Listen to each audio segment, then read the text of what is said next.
The air inside British Airways Flight 747 from Los Angeles to London carried a mix of luxury perfumes and the smell of fine leather. Business travelers powered up their laptops. Couples in designer clothes ordered champagne, and in seat 12F sat Ozzy Osbourne, dressed in a faded black t-shirt, worn jeans, and with messy shoulder-length hair, quietly gazing out the window. No one seemed to recognize him, or perhaps they chose not to. His casual look simply didn't fit the image most people associated with business-class passengers. Despite decades of flying over 45 years, Ozzy still felt a faint unease before takeoff. Sharon would often tell him, "Ozzy, this must be your 1000th flight. You should be used to it by now." But some habits and emotions never fade, no matter how much time passes. He leaned back, his head resting against the seat, and glanced down the aisle, only to freeze for a moment. A young flight attendant was speaking with a tall, bearded man whose arms were covered in tattoos. The man wore a black leather vest with a bold embroidered emblem on the back.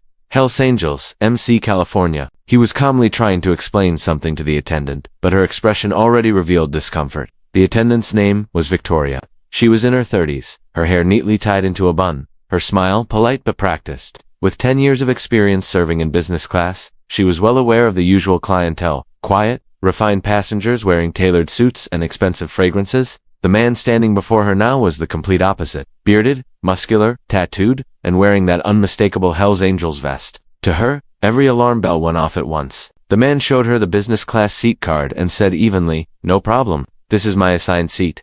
Victoria's smile didn't fade, but it also didn't feel genuine. She glanced at her tablet and then back at him. Her voice remained polite yet distant. "Sir, I need to verify your card." "There might have been an error in the system," she said. The man's name was Jack, in his mid-40s, from California. For 2 decades he had been part of the Hells Angels, but not in the way most would assume. Jack was a trauma surgeon at one of Los Angeles' busiest hospitals. During weekdays he saved lives. On weekends, he rode with his motorcycle club. The business class ticket in his hand had been issued by his hospital for a medical conference in London. Jack calmly handed his ticket to Victoria. She examined it, checked her tablet again, and a flicker of unease crossed her face. "Sir, your ticket is valid," she finally said, "but our business class has a dress code that avoids attire which might cause discomfort to other passengers." Jack raised an eyebrow. "Clothing that might cause discomfort? You mean my vest?" His tone was still measured, though the tension was rising. Victoria straightened, her voice turning more formal. "Our priority is ensuring the comfort of our business class guests. Your appearance could be unsettling to some. We can offer you a more suitable seat in economy class instead." From his seat, Ozzy had heard everything. He couldn't believe what he was witnessing. Beneath the polite phrasing, the message was unmistakable. "You don't belong here." Ozzy noticed Jack's expression, not anger, but quiet disappointment, the kind seen on someone who has faced this kind of judgment too many times before. Similar judgments had followed him his entire life. Moments from Ozzy's past flashed through his mind, growing up in Birmingham's rough neighborhoods.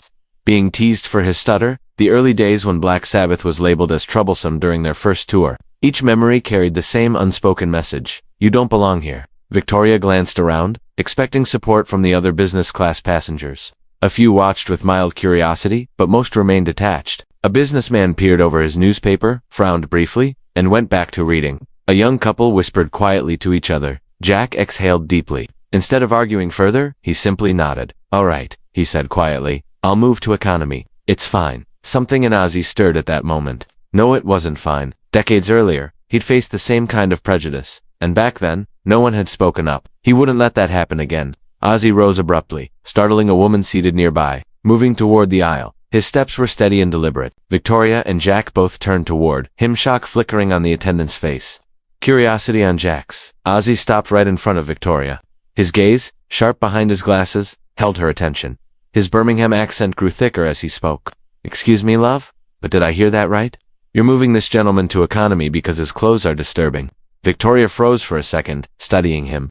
With his long hair, worn t-shirt, and weathered features, Ozzy looked like any ordinary older traveler. Regaining her composure, she replied with practiced calm, "Sir, it's airline policy. We have certain standards in business class." Ozzy gave a faint smile, one that carried no warmth. "Your standards, huh? And what exactly are they based on? That anyone wearing a leather vest is improper? Or that tattoos make someone dangerous?"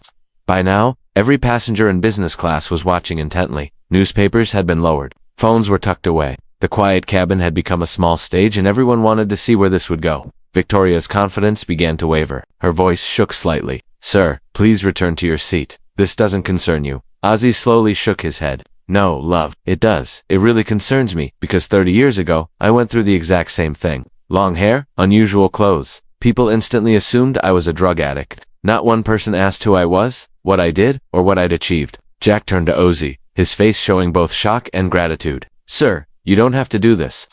He began, but Ozzy lifted his hand to stop him. Mate, it's absolutely necessary. This is your right. You paid for a business class ticket, and that's where you should sit. End of story. Then Ozzy turned to Victoria. Now, could you please explain why you're treating this man like this? And I don't mean with polished corporate lines. Give me the real reason.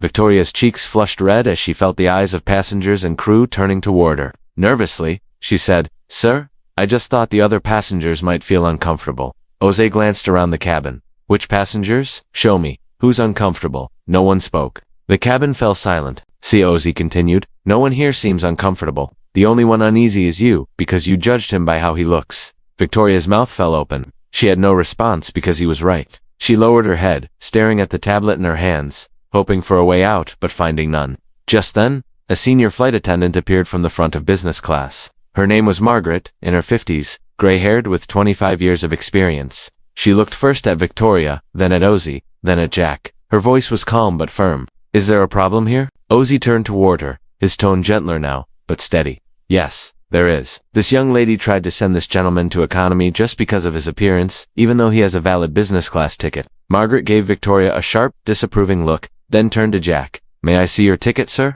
She examined it carefully. After a few quiet seconds, she said politely, Sir, your ticket is perfectly valid. Please take your seat. We apologize for the misunderstanding. Victoria tried to interject, but airline policy. Margaret cut her off with a firm look. Victoria, airline policy does not allow discrimination based on appearance. This gentleman has done nothing wrong. Please return to your duties. Victoria's face turned pale. She walked away, head down. Before leaving, she glanced at Ozzy, her eyes filled with both frustration and regret. Jack, still stunned, turned to Ozzy. Sir, thank you.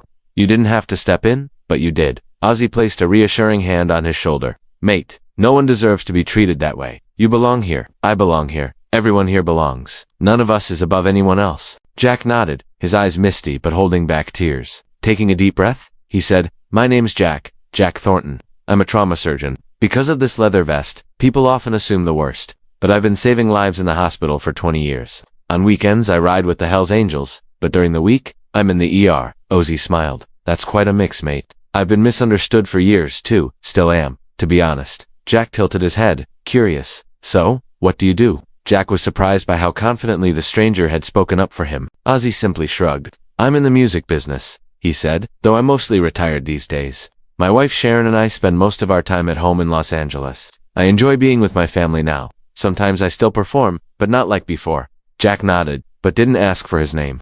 Maybe he didn't recognize him more. Maybe it just didn't matter. They each went to their seats, Jack in 8C, Ozzy in 12F. Yet something meaningful had passed between them. As the plane prepared for takeoff, Ozzy looked out the window at the Los Angeles lights below. He felt an unusual calm. Maybe today, he had healed a small part of that wounded child from Birmingham one he used to be 50 years ago. The flight was uneventful. Passengers in business class ate their meals and watched movies. But quiet whispers spread among them. Who was that older man? Why was he so fearless? That biker, did you hear? He's a doctor. Later, Margaret pulled the flight attendant Victoria aside. Never judge a passenger by their appearance again, she warned. Next time, you'll lose your job. Victoria's eyes filled with tears, but she stayed silent. She knew she owed an apology to Jack but didn't have the courage yet. 6 hours into the flight, Ozzy walked past Jack's seat on his way back from the restroom. Jack wasn't sleeping. He was reading a medical journal.